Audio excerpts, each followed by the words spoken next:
પ્રકરણ 2 સ્મૃતિ રસસુધા પ્રસ્તાવના સ્મૃતિ શબ્દનો અર્થ છે સ્મરણ કરવું તે, પરંતુ સંસ્કૃત સાહિત્યમાં આ સ્મૃતિ શબ્દનો પ્રયોગ એક પ્રકારના ધર્મશાસ્ત્ર માટે થાય છે.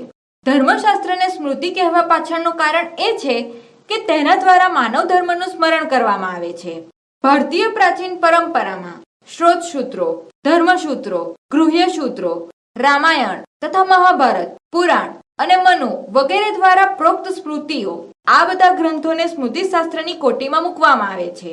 અહીં હંમેશા એ યાદ રાખવું જરૂરી છે કે સ્મૃતિ પ્રોક્ત ધર્મ પરતઃ પ્રમાણ છે, એટલે કે સ્મૃતિએ કહેલી વાતનો સ્વીકાર કરતા પહેલા એ વાતની વેદશાસ્ત્ર દ્વારા પરીક્ષા કરી લેવાની હોય છે.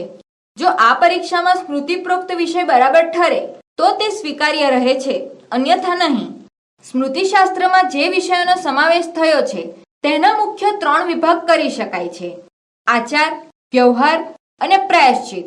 આચારની અંદર મુખ્યત્વે વર્ણાશ્રમ ધર્મોનો, વ્યવહારની અંદર મુખ્યત્વે રાજધર્મનો અને પ્રાયશ્ચિતની અંદર વિવિધ અપરાધો અને પાપોથી મુક્ત થવા માટે અનેક પ્રકારના તપ, વ્રત તથા દાન વગેરે કર્મકાંડનો સમાવેશ થાય છે.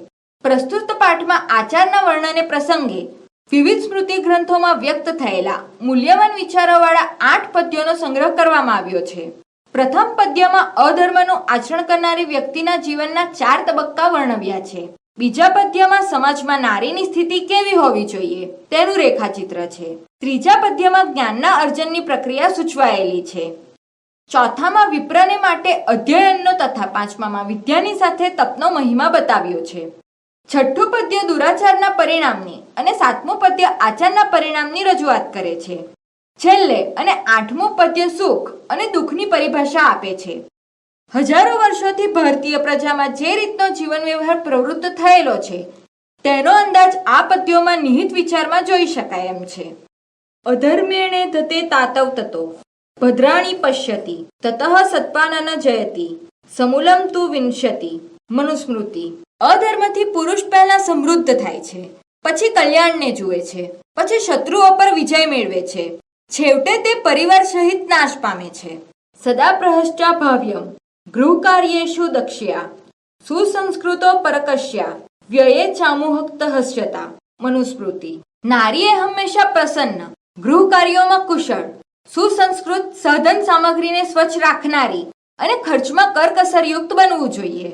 વેદસ્વીકરણમ પૂર્વ વિચારોન ભષ્યનમ જપ તદ્યાનમ ચેવ શિષ્યેભ્યો વેદાભાષ્યો હિ પચ્યતા. વેદોનું અધ્યયન 5 પ્રકારનો છે. પહેલા વેદોનો સ્વીકાર કરવો, મનન કરવું, અભ્યાસ કરવો અને જાપ કરવો. ત્યારબાદ તે જ્ઞાનનું વિદ્યાર્થીઓને દાન કરવું. યથા કાષ્ઠમયો હસ્તિ યશ્ચ ચર્મમયો મૃગઃ યશ્વો વિપ્રનિધિનાય યત્રસ્તે નામધારકા. વશિષ્ઠ સ્મૃતિ.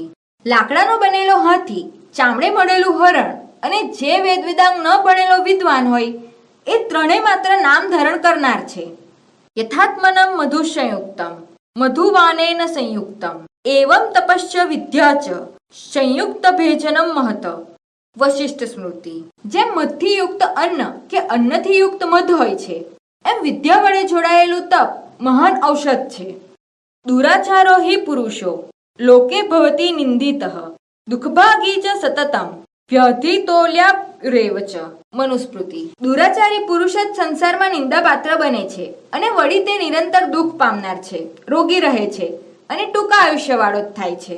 આચારત લક્ષ્યેરાયુ આચારદ ઈપ્સિતા પ્રજા આચારત ધનમધ્યમ આચારો હંત્ય લક્ષણમ. મનુસ્મૃતિ. સદાચારથી મનુષ્ય આયુષ્ય મેળવે છે, સદાચારથી ઈચ્છેલા સંતાનોની પ્રાપ્તિ થાય છે, સદાચારથી અખૂટ ધન મળે છે અને સદાચાર અપલક્ષણનો નાશ કરે છે. સર્વ પરવંશ દુઃખમ સર્વ મામત્વંશમ સુખમ એક દ્વિધ્યાત સમાસેન લક્ષણમ સુખ દુઃખયો. મનુસ્મૃતિ. પારકાને વશ હોય તે સઘળું કાર્ય દુઃખરૂપ છે અને પોતાને વશ હોય એવું સર્વ કાર્ય સુખરૂપ છે. સુખ અને દુઃખના આ લક્ષણ સંક્ષેપમાં જાણવા જોઈએ.